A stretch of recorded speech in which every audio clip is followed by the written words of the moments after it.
Bom dia a todos. Eu sou Marcelo, CFO da Ouro Fino Saúde Animal. Quero dar as boas-vindas a todos ao nosso call de resultados do primeiro trimestre de 2025. Vou passar a palavra para o Kleber Gomes, nosso CEO, que vai trazer nessa primeira fase uma visão geral dos negócios, os principais destaques da companhia nesse primeiro trimestre de 2025. E na sequência eu volto para trazer um pouco mais de detalhes sobre os números da companhia nesse primeiro trimestre de 2025. Bom dia, Kleber. A palavra é com você.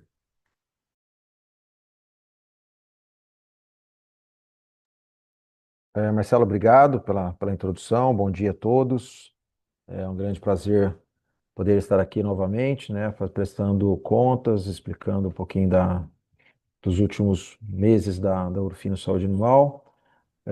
Viemos num momento bastante positivo, né? O ano passado foi um ano que nós fechamos bem, tivemos ali vários lançamentos, uma boa recuperação. Começamos o ano positivamente também, né, no meu entendimento. A gente sabe que no nosso negócio há uma certa sazonalidade, especialmente no negócio de bovinos, que é o nosso negócio principal. Então, o primeiro trimestre é sempre um pouco mais fraco, mas aí a partir do segundo trimestre, terceiro, quarto, são trimestres muito fortes, né? Isso tem lógica no caso do clima, quando começa os momentos de chuva e com isso mais parasitas, mas também pelas feiras de negócio. A gente sabe que lá no terceiro trimestre nós temos a feira de esteio, que é bastante relevante.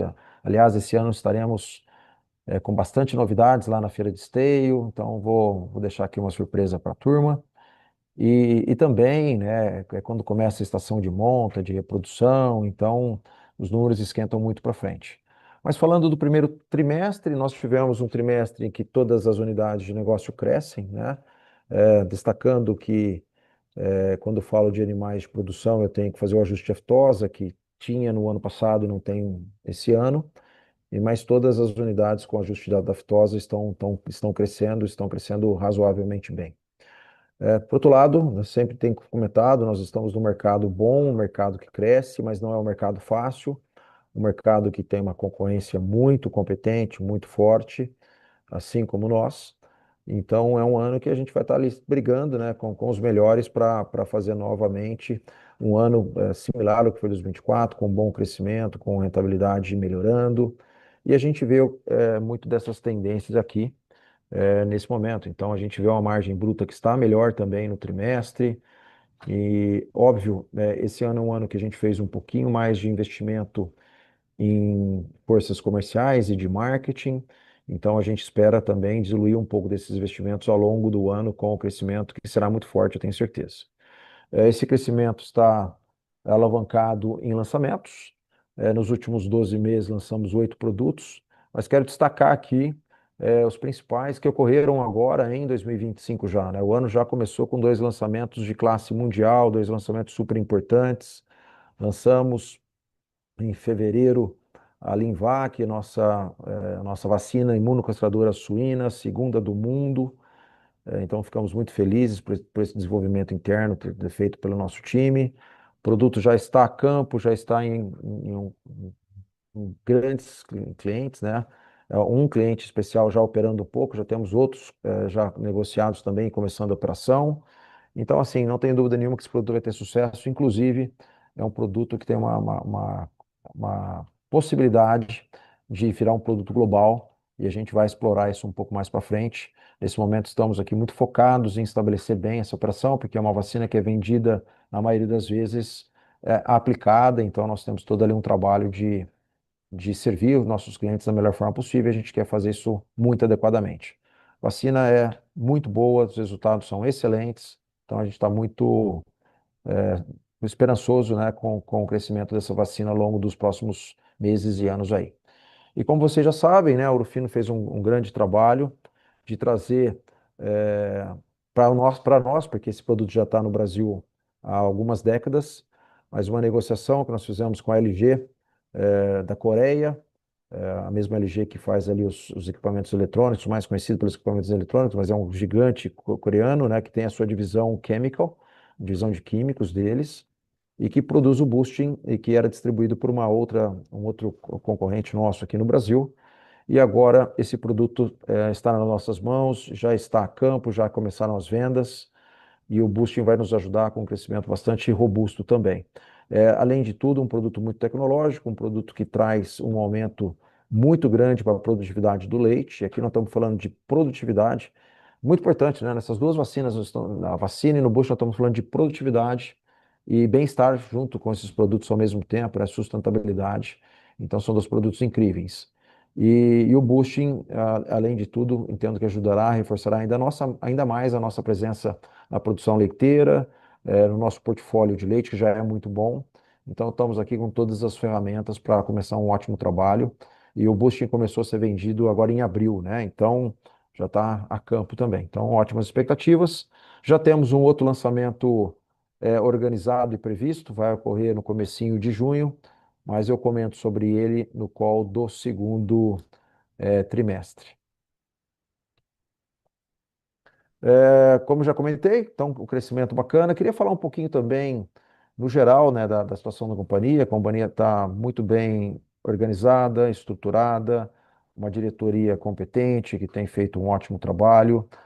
Vocês vão ver pelos números, na minha opinião, uma gestão financeira impecável, né? Tivemos, inclusive, a possibilidade, o Marcelo depois vai apresentar, de fazer uma redução de capital, na verdade, como se fosse um dividendo de 120 milhões que nós fizemos pagamento aos acionistas agora durante o trimestre. Já pagamos também uma outra quantia significativa em dividendos agora foi em abril, ao mesmo tempo que nós recebemos uma nova aporte financeiro da FINEP, do nosso principal agente de fomento, estava previsto dentro do nosso planejamento.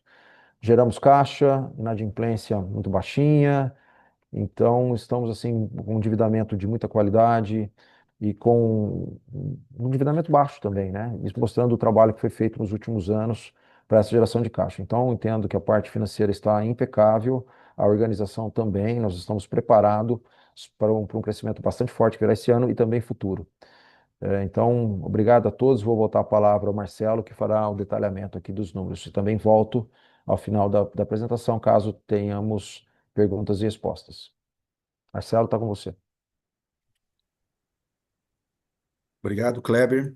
Bom, dando sequência aqui à apresentação dos resultados financeiros da companhia, né, como o Kleber já bem destacou, né, tem um crescimento nesse primeiro trimestre de 6,3% da sua receita líquida consolidada, e expansão de margem bruta de 48% para 48,5%. Perceba que a margem bruta é mais alta, consolidada, né, desde 2021. Isso deve sim, vou mostrar mais detalhes, a maior participação, né, de PET, né, da unidade de mais companhia, e também o resultado das operações internacionais que cresceram bastante nesse trimestre e contribuíram para uma maior performance do consolidado da companhia. Então, temos nesse trimestre um maior crescimento de PET e de operações internacionais. Isso traz para o consolidado um resultado melhor de lucratividade. Seguindo para a unidade de bovinos, só um instante.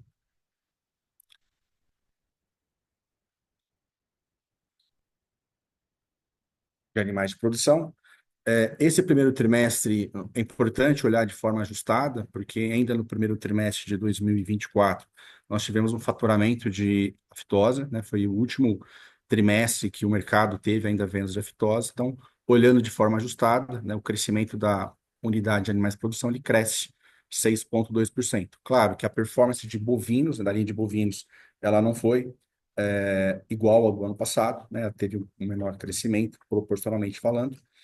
Mas tivemos também um maior crescimento da linha de aves e suínos, então isso pressionou um pouco a margem bruta em termos relativos absolutos no primeiro trimestre, mas como o Kleber também disse, o primeiro trimestre é um menor, ele representa menos do resultado do ano da companhia, e o maior crescimento da unidade vem nos trimestres seguintes, impulsionados pelos lançamentos, que ainda não estão aqui capturados, né, como Boost e outros lançamentos que serão feitos mais no segundo e terceiro trimestre, bem como também os principais eventos e feiras do país. Então, a tendência é de uma diluição, né, um aumento das vendas nos próximos trimestres, trazendo uma melhoria de margem bruta e também de margem operacional para a linha de animais de produção. Boa notícia é que a linha de suínos tem crescido bastante em relação ao passado, que é uma linha que a companhia tem feito investimentos, principalmente em lançamentos de produto, como é o caso da vacina de imunocastração, e também investimento em estrutura de vendas para suportar o crescimento dos próximos anos. Seguindo aqui para a unidade de animais de companhia, né, a unidade teve um crescimento de 7,9 nesse primeiro trimestre, né, também com expansão de margem bruta. Né. Se a gente olhar os trimestres anteriores, a unidade de negócio vem crescendo, né, nos últimos 2 anos, todos os trimestres. Né. Então, é uma unidade que tem trazido lucratividade para a companhia, resultado tanto de lançamento de produtos, como também, né, da dinâmica de operação da nova gestão, que tem trabalhado fortemente no campo, na gestão de demanda, e mantendo a proximidade e o nível de confiança da companhia em frente aos seus veterinários e também aos tutores. Então, a unidade tem um crescimento de 7,9 no primeiro trimestre e expansão de margem bruta em função de maior diluição de custos e um mix também mais favorável. A unidade de operações internacionais, né, teve um crescimento forte, 45%, nesse primeiro trimestre comparado ao primeiro trimestre de 2024. Tivemos crescimento substancialmente em demais países da América Latina, um crescimento forte na Colômbia, um menor crescimento no México, mas os outros países, lembrando que além de México e Colômbia, a companhia exporta, opera com distribuidores locais em mais de 14 países da América Latina, então esses países apresentaram um crescimento muito forte, principalmente o país aqui da América do Sul, Paraguai, onde nós reconhecemos a venda da vacina contra a febre aftosa num valor significativo. Então, a unidade tem um crescimento bastante expressivo, um mix melhor e também um câmbio favorável, traz a margem bruta da unidade de 52,9% para 64% por cento nesse primeiro trimestre de 2025. Como falei, contribuindo para a melhora como um todo do resultado consolidado da companhia. Em relação ao SG&A ajustado, é importante destacar que o primeiro trimestre de 2025 ele traz um crescimento, sim, comparado ao primeiro trimestre de 24. Esse crescimento reflete a inflação do período de sítio, mas também, né, já parte dos investimentos nas estruturas, principalmente de marketing e estruturas das unidades de negócio. Né? É um investimento que nós entendemos necessário para suportar o crescimento da companhia em 2025, tanto em 25, tanto nos próximos anos. E a gente espera a diluição sobre a receita desses gastos nos próximos trimestres, em função do aumento da receita da companhia. Os gastos com pesquisa e desenvolvimento, em termos absolutos, totalizaram 18,7 milhões no trimestre. Desse total, nós temos 13 milhões como despesa, né, na DRE e 5,7 como investimento no ativo intangível. E o aumento da proporção de gastos, né, reconhecidos na demonstração financeira como despesa reflete o estágio dos projetos. Projetos em fases mais iniciais são contabilizados como despesas. Isso pode temporariamente pressionar um pouco a margem, o resultado da companhia. Mas lembrando que o gasto com pesquisa e desenvolvimento a gente reconhece hoje, mas é relativo à receita futura. Então, isso pode, em alguns momentos, devido à sazonalidade dos projetos, pressionar um pouco mais o resultado.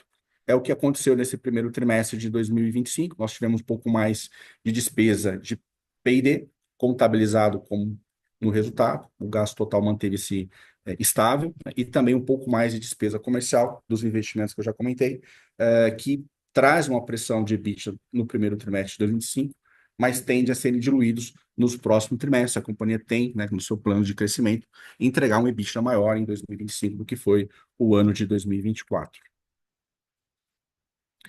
Em termos de geração de caixa e posição, né, de liquidez da companhia, só trazendo um pouco mais de informação, nós de fato concluímos em 31 de janeiro, né, um processo de redução de capital, que na essência foi uma distribuição de dividendos. A companhia nos últimos 10 anos havia distribuído apenas o dividendo mínimo para os seus acionistas, e considerando as condições de liquidez, a nossa estrutura de capital e também a capacidade da companhia de continuar com uma agenda de investimento mesmo após essa operação, né? Então, foi aprovada em Assembleia uma redução de capital de 120 milhões, que ocorreu em 31 de janeiro. Observe que, ainda assim, a companhia fica com uma posição de caixa em março bastante robusta para o nosso nível de endividamento e tamanho de companhia em si, que logo em abril é reforçada por mais uma liberação da Finep, que inclusive consta como evento subsequente nas nossas demonstrações financeiras do primeiro trimestre.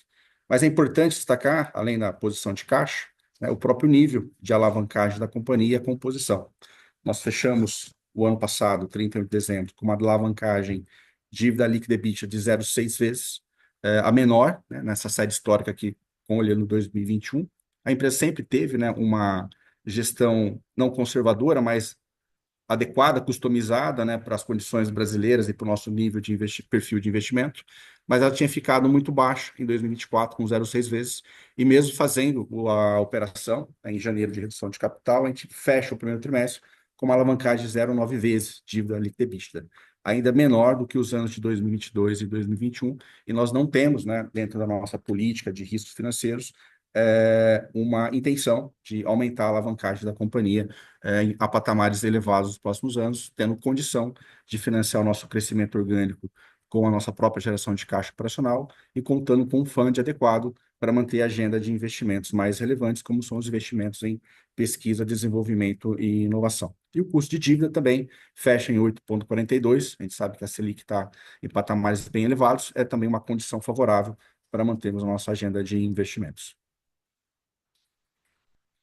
Além da posição de caixa, o custo mais baixo de capital, também temos a, a dívida concentrada, basicamente no longo prazo. 85% da dívida no primeiro trimestre estava dentro do prazo acima, né, de um ano, e olhando para frente, observe que dos 85%, boa parte dele vence acima de 5 anos, o que dá conforto de manter uma agenda aí de investimento, conforme já comentei anteriormente. Então, pouca alavancagem, um custo de capital adequado ao retorno e ao perfil dos nossos investimentos, com um alongamento também bastante confortável.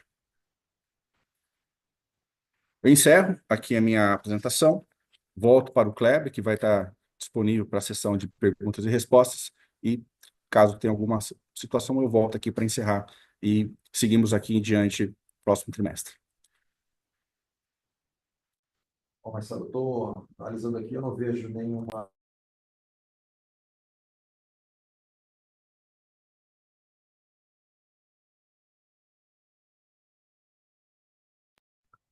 Bom, Marcelo, obrigado. Como eu estou avaliando aqui, não temos nenhuma pergunta no chat, então eu vou encerrar. Queria agradecer novamente a todos, né, pela participação. Dizer que nós estamos bastante confiantes também para realizar um ano de muito trabalho, mas também de muitas novidades, de lançamentos, como a gente já fez alguns e vai fazer outros, e também um ano de crescimento e de boa rentabilidade. Então, agradeço a todos e vamos em frente aí para concluir o nosso segundo trimestre agora. Grande abraço a todos.